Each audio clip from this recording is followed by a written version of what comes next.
আসসালামু আলাইকুম রহমতুল্লাহি ওয়া বারাকাতুহু।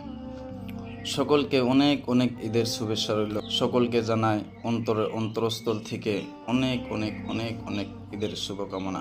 মহান আল্লাহ রাব্বুল আলামিনের কাছে লাখ লাখ শুকরিয়া যে আল্লাহ রাব্বুল আলামিন আমাদের সকলকে এই খুশির দিন নসিব করলেন। আজকে ঈদের দিন বিশ্বনবী সাল্লাল্লাহু তাআলা আলাইহি ওয়াসাল্লাম এই ঈদের দিনের ব্যাপারে বলেছেন, ইন্না লিকুল্লি কওমিন ঈদান ওয়া হাযা ঈদুনা।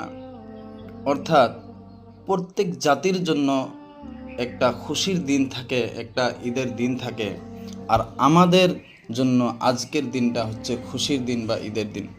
তো আল্লাহ রাব্বুল আলামিনের কাছে অনেক অনেক লাখ লাখ শুকরিয়া যে আল্লাহ রাব্বুল আলামিন আমাদের সকলকে এই খুশির দিন নসিব করলেন। তো আজকে ঈদের দিন কিছু কিছু কাজ রয়েছে যে কাজগুলো করা সুন্নাত, যে কাজগুলো আল্লাহ নবী সাল্লাল্লাহু তাআলা আলাইহি ওয়াসাল্লাম করতেন। তার মধ্যে থেকে প্রথম সুন্নাহ হলো যে ঈদের দিন সকাল সকাল ঘুম থেকে উঠে যাওয়া, ঘুম থেকে উঠে ফ্রেশ হয়ে গোসল করে বা উজু করে মিসওয়াক করে ফজরের নামাজটা জামাতের সহিত আদায় করা। দ্বিতীয় নম্বর সুন্নাত হলো উত্তম পোশাক পরিধান করা। আপনার আমার যে সমস্ত জামা রয়েছে, কাপড় রয়েছে, তার মধ্যে থেকে উত্তম পোশাকটা পরিধান করা এটা সুন্নাহ। কারণ আল্লাহ নবী সাল্লাল্লাহু তাআলা আলাইহি ওয়াসাল্লাম পরিষ্কার পরিচ্ছন্নতাকে খুব ভালোবাসতেন, নিজেও পরিষ্কার থাকতেন, অন্যদেরকেও পরিষ্কার থাকার জন্য বলতেন। তো উত্তম পোশাক পরিধান করা এটা সুন্নাহ। সুগন্ধি ব্যবহার করা এটা ঈদের দিন সুন্নাহ। আল্লাহ নবী সাল্লাল্লাহু তাআলা আলাইহি ওয়াসাল্লাম যে সমস্ত জিনিস পছন্দ করতেন তার মধ্যে থেকে এই সুগন্ধি ইতার খুশবু আল্লাহ নবী সাল্লাল্লাহু তাআলা আলাইহি ওয়াসাল্লাম খুব পছন্দ করতেন। তো ঈদের দিন আমরা সকলেই খুশবু লাগাবো, আতর লাগানো এটা সুন্নাত। ঈদের দিন কিছু মিষ্টি মুখ করা সুন্নাহ। আমরা ঈদগাহে যাওয়ার আগে ইনশাআল্লাহ সকলে বাড়ি থেকে কিছু মিষ্টি মুখ করে যাব। আল্লাহ নবী সাল্লাল্লাহু তাআলা আলাইহি ওয়াসাল্লাম মিঠা খেতে পছন্দ করতেন।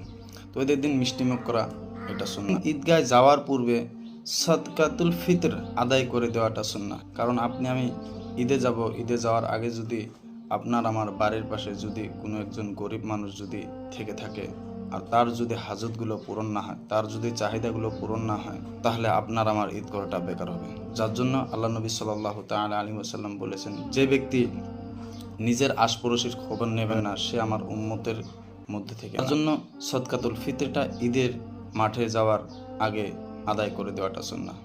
ঈদের দিন যে সমস্ত কাজগুলো করা সুন্নাহ তার মধ্যে থেকে ঈদের দিন ঈদের নামাজটা ঈদের মাঠে পড়া সুন্নাহ।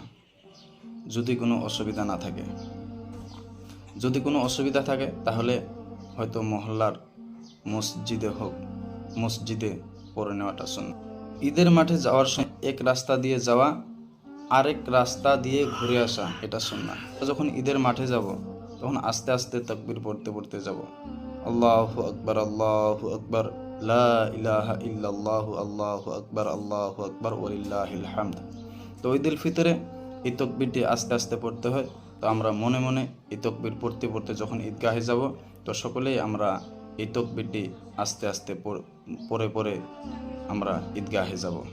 ইনশাআল্লাহ এই সমস্ত সুন্নাহর উপর আজকের দিন আমরা সকলেই আমল করার চেষ্টা করব।